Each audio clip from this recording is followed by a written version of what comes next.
Hello po sa inyong lahat mga ka-crypto. Ako po si Pinoy Crypto Trader at sa video na ito ay atin pong pag-uusapan ang tungkol dito kay Shiba Inu.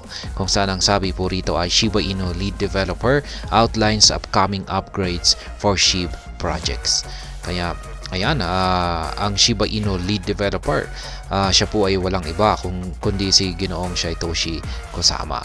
At siya po ay nagbigay ng paliwanag tungkol po sa paparating na mga upgrades para sa mga SHIB projects.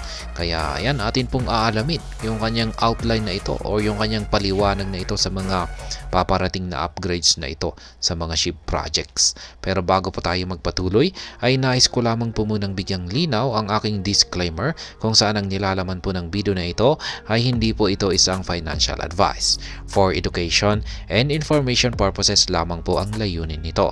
Maliban po dito ay nais ko na rin pong magbigay babala na wala pong kahit anumang group chat ang Pinoy Crypto Trader. Yan, in the latest edition of SHIB Magazine, lead developer Satoshi Kusama reveals some significant upgrades that will be implemented across various Shiba Inu projects.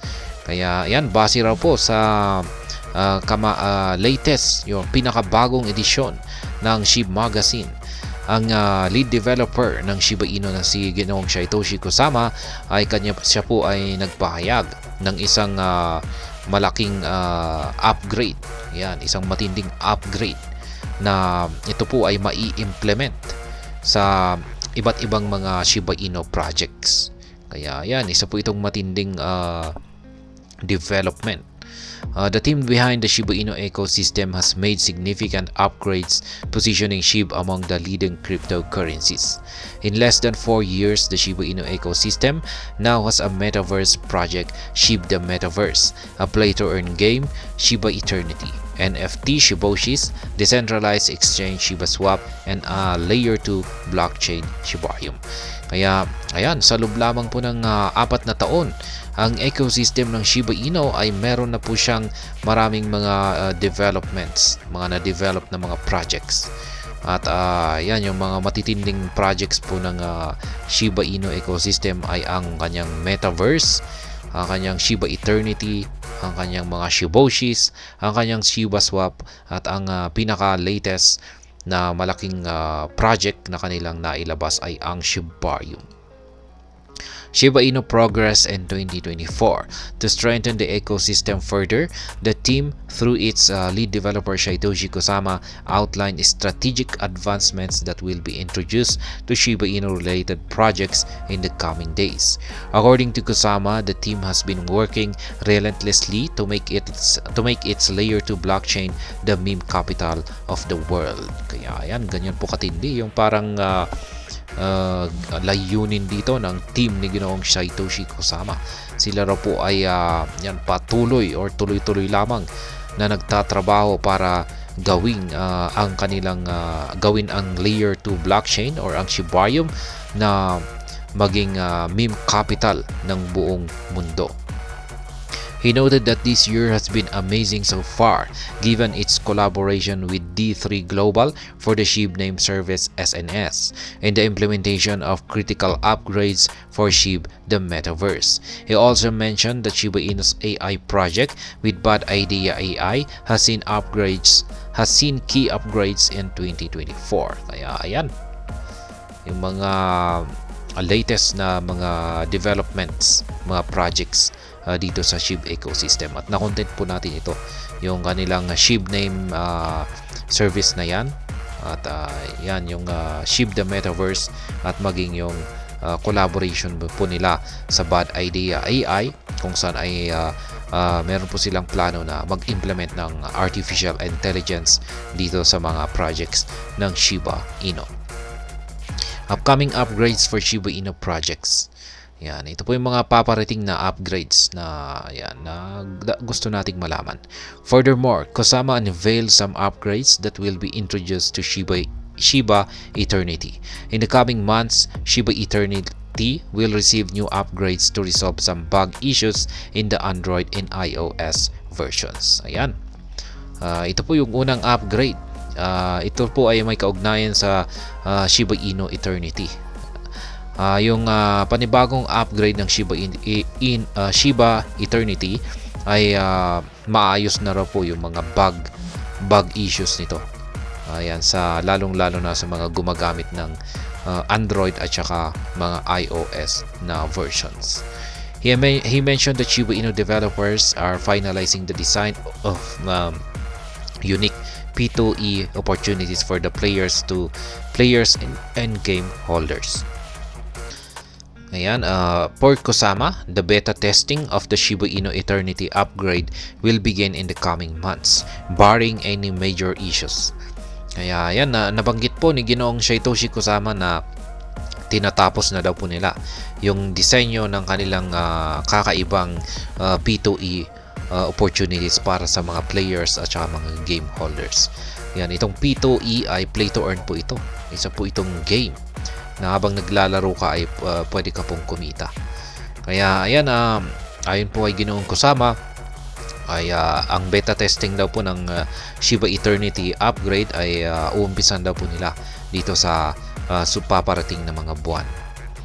Regarding Shiba Inu's decentralized exchange, Kusama said efforts are being made to release Shiba Swap 1.5 on Shibarium, with version 2.0 to roll out thereafter.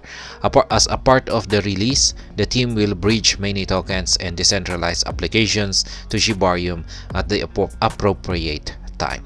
Kaya yan, pagdating naman daw po sa mga decentralized exchange, ayon po kay Ginoong Satoshi Kusama ay ginagawa raw po nila lahat ng kanilang makakaya para mailabas ang Shiba Swap 1.5 dito kay Shibarium. Kaya ayan, dahil sa meron na pong version 2.0, ayan ay yan yung bilang bahagi raw po ng paglabas na ito ay ang mga team developers ay gumagawa po sila ng tinututukan po nila ngayon yung bridging ng maraming mga tokens sa mga decentralized applications para ito ay magiging available dito kay Shibarium. Kaya ayan, dadami po ang mga tokens dito kay Shibarium kapag ayan, managing matagumpay yung bridging na ito. Shiba Inu launches new experiment. Ayan, isa daw po itong experimental. Interestingly, Kusama announced a new Shiba Inu experiment that will leverage the ERC-404 Ethereum standard, dubbed the Shiboshis. The experiment will be an advancement of Shiba Inu's non-fungible token project. Shiboshis will act as a companion to the existing Shiboshi NFTs. Kaya yan, ito po yung bagong experimental na project ng Shiba Inu. Ito po ang Shiboshis. Yan. Ito raw ay magiging companion raw po or kasama ng Shiboshi NFTs. At ito po ay gumagamit ng ERC-404 Ethereum standards. Notably, a portion of the hybrid Shiboshi NFT can be claimed on the Ethereum network by Shiboshi NFT can be claimed on Ethereum network by select Shiboshi holders starting this week and lasting 72 hours. Once the initial claim period elapses, leash holders can purchase Shiboshis in the next 24 hours. Afterward, the general public can purchase the remaining Shiboshis on Uniswap and ShibaSwap. As reported earlier, a portion of Shiboshi proceeds will be used to burn SHIB leash bone in the upcoming treat and SHI tokens. Ayan, nakontent po natin yung tungkol ito. Yung tungkol sa mga bagay na ito sa nakalipas na video.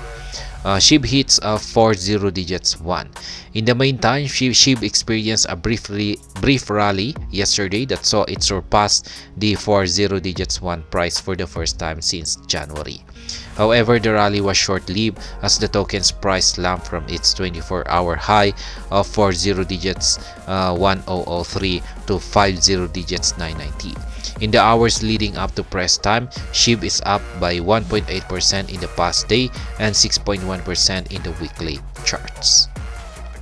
Ayan po yung mga ayon na inilabas. Yan po yung inilabas na bagong pahayag ni Ginoong Satoshi Kusama tungkol po sa mga paparating na upgrades sa mga Shiba Inu projects. At ayun, hanggang dito na lamang po tayo sa video na ito. Sana po ay inyong nagustuhan ang aking paliwanag dito. Kung inyo po itong nagustuhan ay pakiclick lamang po ang like button nito. Para naman po sa mga bago lamang dito, kayo po ay aking inaanyayahan para mag-subscribe. Pakiclick na rin po ang bell icon nito dahil ito po ang siya magsisilbing notification nito sa mga bago kong videos na akin pong ina-upload sa aking YouTube channel na ito. Marami pong salamat sa panunood, ingat po tayo lagi at God bless po sa ating lahat.